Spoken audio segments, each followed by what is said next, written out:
કે હજી આ ફીલ કરી દઉં કે અને ઉપર Ganpati. Hello friend, welcome back to the new blog. આજના નવા બ્લોગમાં તમારા સૌનું સ્વાગત છે. તો બધાને તાજા કરીને જય શ્રી કૃષ્ણ. અને અત્યારે વાગી ગયા છે 11:30 અને આજે છે 29 માર્ચ, ફાગણ વદ અમાસ. અને આજે છે અમાસ, તો આજે છે ખગ્રાસ સૂર્યગ્રહણ. આજે છે સૂર્યગ્રહણ છે, પણ ભારતમાં સૂર્યગ્રહણ નથી દેખાવાનું. એટલે ભારતમાં કોઈ સૂતક બૂતક એવું કાંઈ પ્રોગ્રામ કરવાના નથી, કારણ કે ભારતમાં દેખાવાનું નથી. તો જ્યાં દેખાય નહીં ત્યાં આપણે કોઈ વસ્તુ પાળવાની હોતી નથી. તો એવું છે. અને આજે છે શનિવાર. તો બીજું તો એમ કે આજે છે ને હમણાં ટ્રેન્ડ ચાલે છે જીબલી ફોટોગ્રાફી છે ને બહુ બનાવે છે. તમે હજી ન બનાવ્યું હોય ને તમે ChatGPTમાં જઈને તમે ફ્રીમાં પણ બનાવી શકો છો. તમે ChatGPTનું જે ફ્રી વર્ઝન છે ને એમાં તમે ડેઈલી 3 એવા જીબલી ફોટો તમે બનાવી શકો છો. તો તમે જરૂરથી બનાવી લેજો. મેં જીબલી ફોટો બનાવ્યા છે. ઇન્સ્ટાગ્રામમાં અમારી ઘણી બધી રીલ્સ છે, તો તમે જોઈ લેજો. અને પસંદ આવે તો લાઈક બટન પણ પ્રેસ કરી દેજો. તો અત્યારે વાગી ગયા છે 11:30, બપોરાનો ટાઈમ થઈ ગયો છે. તો ચાલો બપોરામાં હવે જોઈએ આપણે શું ખાઈએ પીએ છીએ. અને ચાલો તમને કેટલા દિવસથી બહારનો વ્યૂ નથી બતાવ્યો, તો ચાલો એ પણ તમને બતાવી દઉં. તો જો આ એ મસ્ત મજાનું ખેતરમાં હવે કંઈક વાવ્યું છે પાછળ, ગ્રીન કલરનું છે ને. એમાં શું વાવ્યું છે એ ખબર નથી, અને ઘણું મોટું થઈ ગયું છે. અને આમાં કદાચ હજી વાવવાનું બાકી છે. અને હમણાં ચકલી તો ખૂબ જ જોવા મળે છે.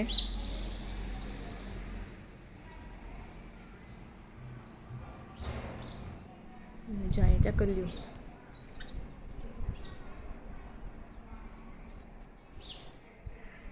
અને આ બાજુ અમારા છોડ જુઓ, તગડ છે ને મસ્ત મજાની કોળાણી છે.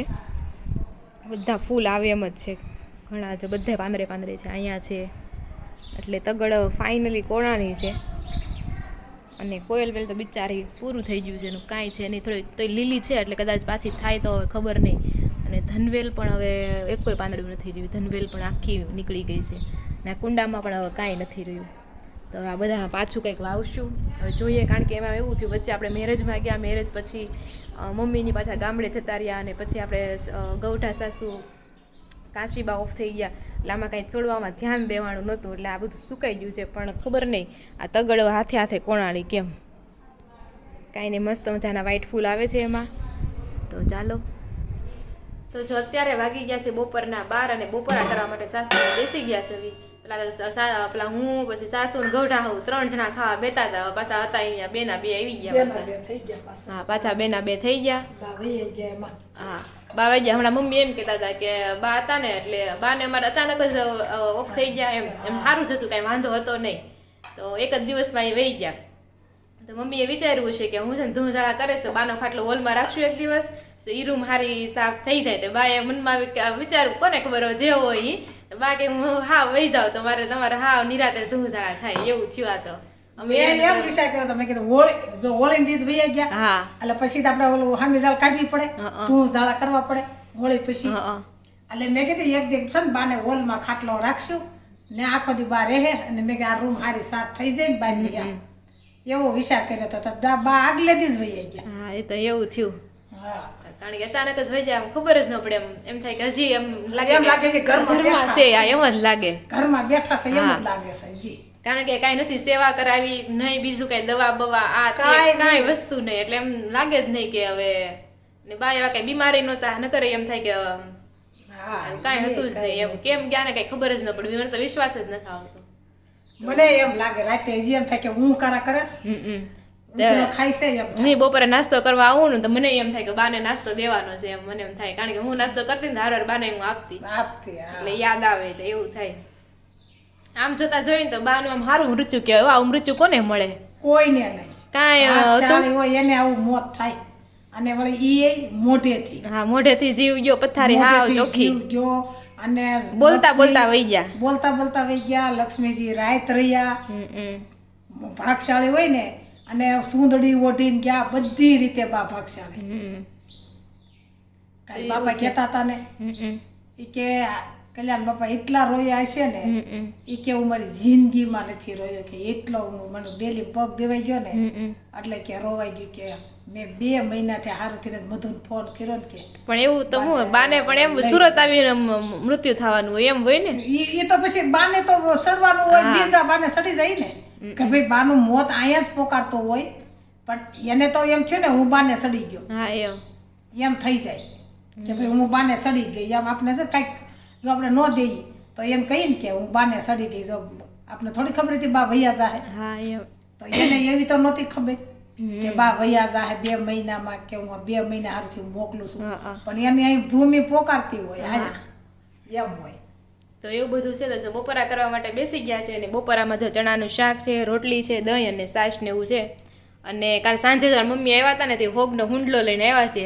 એટલે આ હુંડલો તો નહોતા લઈને આવ્યા, પણ મેં તો હુંડલામાં નાખ્યું, હોગનો હુંડલો કહેવાય ને એટલે એમ હોગ ભંગવા આવે, વેવાય વેલા હોગ ભંગવા. હા, એટલે એમાં જોઈ પેંડા અને કળી લઈને આવ્યા હતા. આ હુંડલો તમે ભાખરી રાખીને ઈવડો છે, પણ મેં તો હોગનો હુંડલો કહેવાય તો મેં તો હુંડલામાં રાખું એમ. એટલે એમ તો કાલ સાંજે મમ્મી અને પપ્પા બે આવ્યા હતા, પણ આપણે વિડીયો જ્યારે નહોતો લીધો, અને બધા જો પેંડા ખાધા અને હોગ ભાંગી ગયો. એટલે હવે પછી જે ખાવું એ ખવાય, એવી રીતના હોય, એવું કાંઈ હોય? હા, એ વેવાય વેલા થોડાક 15-20 દી થાય ને એટલે વેવાય વેલા ગળું મોઢું કરાવી જાય. ઠીક, બરોબર. તો એવું છે, તો આપણે ગળું મોઢું કરી લીધું છે. તો ચાલો બપોરા પણ કરી લઈએ. હેલો ફ્રેન્ડ, જો અત્યારે છે ને 1:45 વાગી ગયા છે. 1 વાગવા આવ્યો છે, 15 મિનિટ આગળ છે, એટલે 1:45 વાગી ગયા છે. અને આ એક મારું ટી શર્ટ છે, બ્લેક કલરનું, બહુ સારું છે ટી શર્ટ, પણ એમાં પ્રોબ્લેમ એ છે કે અહીંયા ફ્લાવર હતું, એની પ્રિન્ટ છે ને બધી નીકળી ગઈ છે.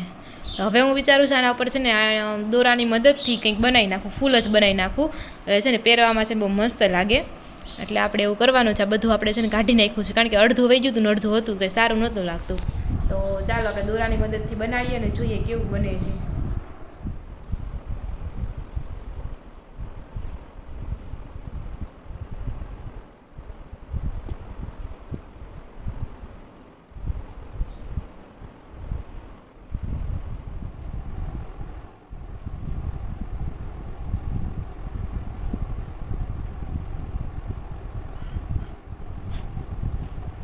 તો હેલો ફ્રેન્ડ, જો અત્યારે છે ને 4:30 વાગી ગયા છે. મને એમ કે આ કામ છે ને ફટાફટ થઈ જાય છે, પણ બહુ જ વાર લાગી.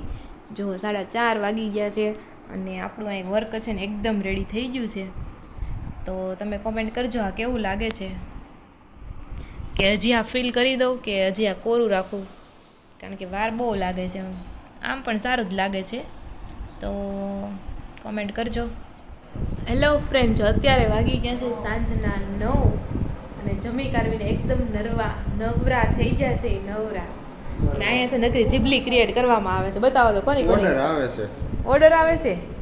તો એ જીબલી ક્રિએટ કરી છે. આ તો હું છું, સંજયભાઈ, મમ્મી અને પપ્પાનો જીબલી. તો હા, ઈજી જ છે. તો તમે છે ને ચેટ જીપીટી નામની એપ્લિકેશન, પ્રીમિયમ જોઈ તો પ્રીમિયમ નહીં, ફ્રીમાં હોત ને થાય છે. મેં ટ્રાય કરી હતી સવારે, 3 તમે રોજની ડાઉનલોડ કરી શકો એમ. રોજની 3 જ ને.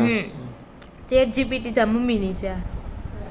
ચેટ જીપીટી એપ્લિકેશન ડાઉનલોડ કરવાની, અને એમાં તમારો ફોટો અપલોડ કરવાનો, અને પછી લખવાનું કે ક્રિએટ જીબલી, એટલે ડાયરેક્ટ એ ફોટો આવી જાય. હા, મજા. પપ્પાનો ફોટો તો અહીં બાનો ફોટો અહીં કાનુડો છે. પણ હું કરાયું છું ખબર છે? બાનો ફોટો જો આખો આવ્યો હોત ને, તો બાન જગ્યાએ કોઈક બાબા આવી ગયા, અને ઉપર ગણપતિ કાનુડા જગ્યાએ ગણપતિ આવી ગયા, આ ઢીંગલી એક જ આવી. એટલું થોડોક ફરક પડે જ તે. પણ આમ છે ને મસ્ત મજાની, આમ તો જીબલી કહેવાય, ઘીબલી કહેવાય, ખબર નહીં શું બોલતા હોય લોકો, પણ એ છે ને જાપાનીઝમાં એક જીબલી સ્ટુડિયો છે. એ લોકો આવી રીતના ફિલ્મ અને શું કે એનિમેશન વાળું બધું બનાવે છે. તો એના ઉપરથી આપણે જીબલી નામ છે. અને એવું બધું છે ને, જે મમ્મીને અત્યારે ફોન ચાલે છે, કારણ કે એવું બધું કોકને ભૂલાઈ ગયા હોય ખરખરો કાઢવાનો, તો પછી અત્યારે ફોન આવે, એવું થોડાક દી હાલા રાખશે. અને એવું બધું છે. બીજું શું કહેવાનું, મેં ટી શર્ટ પહેર્યું છે, આજ મેં વર્ક કર્યું હતું, એ તમને બતાવું. ચાલો હાલો બતાવો તો, હા ટી-શર્ટમાં બતાવો. એમ મેં વર્ક કર્યું છે મારું. આ મારું બ્લેક કલર ટી-શર્ટ નવું સારું જ હતું, પણ ઉપરના સ્ટીકર ઉખડી ગયું. તો આજે સ્ટીકરમાં મેં હેન્ડવર્ક કર્યું. તમને ખબર છે હેન્ડવર્ક આવડે છે કે નહીં? હવે ખબર પડી. હવે ખબર પડી ગઈ ને, જોયું ટેલેન્ટેડ. હા, એ તો શું જ ને. પણ આપણે છે ને વિચારતી હતી આ હેન્ડવર્ક જોઈ કોકનું થાય એટલે આમાં હું ફટાફટ થઈ જાય, એટલામાં બહુ વાર લાગી બનાવતા. એમ તો વાર તો લાગે. અત્યારે આપણને ખબર પડે કે આ પૈસા છે ને મજૂરીના પૈસા હોય વધારે. હેન્ડવર્કમાં આપણે ઘણાને પૂછ્યું ને આને કેટલી પ્રાઇસ, તો આમ થાય બહુ એટલી બધી પ્રાઇસ, પણ સમય જ એટલો લાગે ને આમાં, એટલે એટલી પ્રાઇસ હોવી રેડી છે. આજે ખબર પડી મને. તો એવું છે. તો ચાલો આજનો વ્લોગ છે ને અહીંયા જ એડ કરીએ છીએ. અને જો વિડીયો ગમ્યો હોય તો લાઇક શેર અને સબસ્ક્રાઈબ કરવાનું બિલકુલ પણ ભૂલતા નહીં. જરૂરથી વિડીયોને લાઇક કરી દેજો અને આવી રીતના સપોર્ટ કરતા રહેજો. 10K ની ફેમિલી થઈ ગઈ છે અને 100K ની ફેમિલી થતાં વાર નહીં લાગે. એટલે આવી રીતના સપોર્ટ કરતા રહેજો. ફરી મળીશું કાલે નવા વ્લોગ સાથે. ત્યાં સુધી જય શ્રી કૃષ્ણ અને રાધે રાધે.